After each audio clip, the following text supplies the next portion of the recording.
യുഎയിലെ ambassador ചുമതലയുള്ള ഷർഷേദ് എ അമർനാഥും കോൺസുലേറ്റ് ജനറൽ സതീഷ് കുമാർ ശിവനുമാണ് ഇ പാസ്പോർട്ട് സംബന്ധിച്ച വിശദാംശങ്ങൾ ഇന്ന് മാധ്യമങ്ങളുമായി പങ്കുവച്ചത്.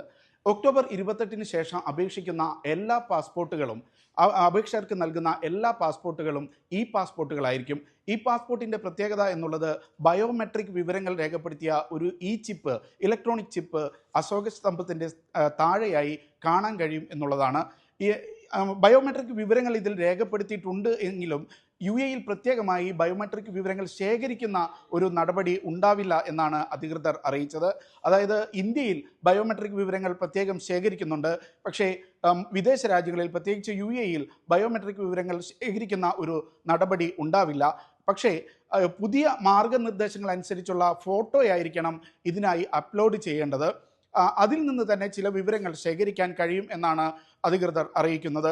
ഈ പാസ്പോർട്ടിൻ്റെ പ്രത്യേകത എന്ന് പറയുന്നത് ഇത് ആഗോളതലത്തിൽ മിക്ക എയർപോർട്ടുകളിലും വളരെ സുഗമമായി കടന്നു പോകുന്നതിനുള്ള സൗകര്യം ഈ പാസ്പോർട്ടുകൾ ഉണ്ടായിരിക്കും.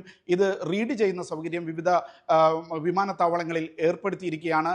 പാസ്പോർട്ട് വ്യാജൻ ഉണ്ടാക്കിയാലും ഇതിനകത്തെ വിവരങ്ങൾ മാറ്റാൻ കഴിയില്ല എന്നുള്ളതാണ് ഇതിന് പ്രത്യേകതയായി പറയുന്നത്.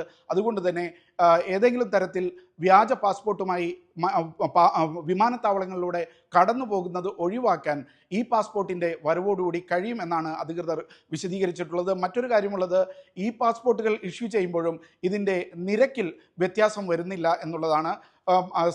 അപേക്ഷിക്കുന്ന നടപടിക്രമങ്ങളെല്ലാം പഴയതുപോലെ തുടരും. പക്ഷേ മുഴുവൻ വിവരങ്ങളും ഓൺസൈറ്റിൽ ഓൺലൈനായി വെബ്സൈറ്റിൽ നൽകാൻ അപേക്ഷകന് തന്നെ സാധിക്കുകയും ഈ അപേക്ഷയും പാസ്പോർട്ട് ഇഷ്യൂ ചെയ്യുന്നതും തമ്മിലുള്ള സമയം കുറയ്ക്കുന്നതിനും ഇത് സാധിക്കും എന്നാണ് അധികൃതർ വിശദീകരിച്ചിട്ടുള്ളത്. അക്ഷയ് പേരാവൂരിനൊപ്പം ഷിനോ ഷംസുദ്ദീൻ, മീഡിയ 1, ദുബായ്.